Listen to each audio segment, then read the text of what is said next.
வணக்கம் பிள்ளைங்களா. அம்மா வந்து மசாலா தோசை ஊற்ற போகிறேன், பார்க்கலாம் வரீங்களா? வாங்க. எண்ணெய் ஊற்றிக்குங்க. எண்ணெய் காஞ்ச உடனே கடுகு உளுத்த பருப்பு போட்டுக்குங்க, பருப்பு போட்டுக்குங்க, போட்டுக்குங்க, வெங்காயத்தை போட்டுக்குங்க, இஞ்சி பூண்டு பேஸ்ட் போட்டுக்குங்க, தக்காளி பச்சை மிளகாய் போட்டுக்குங்க, சோம்பு இடித்து வச்சுருக்குது அதையும் போட்டுக்குங்க, உப்பு மஞ்சாத்தூள் போட்டுருக்கிறேன். வேணுன்னா கார மிளகாத்தூள் நீங்கள் போட்டுக்குங்க, காரம் வேணுன்னா. கொஞ்சோண்டு பெப்பர் பொடி போட்டுக்குங்க, கொஞ்சோண்டு தண்ணி ஊற்றிக்குங்க, இது மாதிரி தண்ணி ஊற்றிக்குங்க. இந்த பாருங்கள், வெங்காயம் முக்கால் வேக்காடு வந்துடுது. இப்போ கிரேவி இப்போ வந்து நம்ம உருளைக்கிழங்க குக்கரில் வச்சு வேக வச்சு உரித்து இந்த மாதிரி உடச்சி வச்சுக்கோங்க. போட்டு கொஞ்சம் உடச்சி வச்சு நம்ம இதில் போட்டு கிண்டிக்கலாம். இந்த கிரேவி வந்துட்டு புதினா கொத்தமல்லி போட்டுக்குவோம். மசாலா கிரேவி ரெடி ஆகிடுச்சு. இப்போ நம்ம தோசை ஊற்றிக்குவோம். தோசை எப்பயும் ஊற்றுற மாதிரி ஊற்றிக்குங்க. தோண்டு எண்ணெய் ஊற்றிக்குங்க. இப்போ தட்டை போட்டு புரியும். இங்கே பாருங்கள், மாவு தோசை வெந்துச்சுல்ல. இப்போ மசாலா வைக்கலாம். இது வச்சு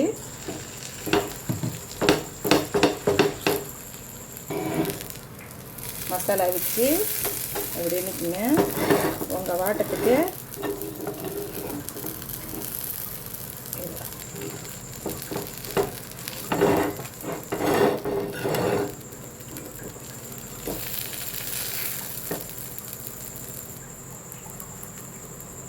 இது பாருங்கள், இப்படி வந்துச்சா. மசாலா தோசை மட்டும் திருப்பி போட்டுருங்க.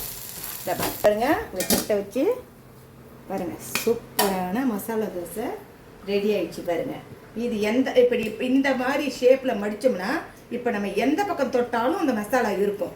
இந்த பாருங்கள், சுடுது. இந்த மசாலா தோசை பாருங்கள், அருமையாக இருக்கும். இந்த பாருங்கள், சூப்பராக இருக்குதா? சுட சுட இருக்குது பாருங்கள், அருமையாக இருக்கும். சூப்பர் சூப்பர், அருமையாக இருக்குது. நீங்கள் இதை மாதிரி முக்காலமாக வரனா கூட சாதா தோசை போட்டு கூட மசாலா வச்சு அப்படி மடிச்சுக்கங்க. மடிச்சு கூட அப்படியே எடுக்கலாம். பாய். சூப்பராக தோசை.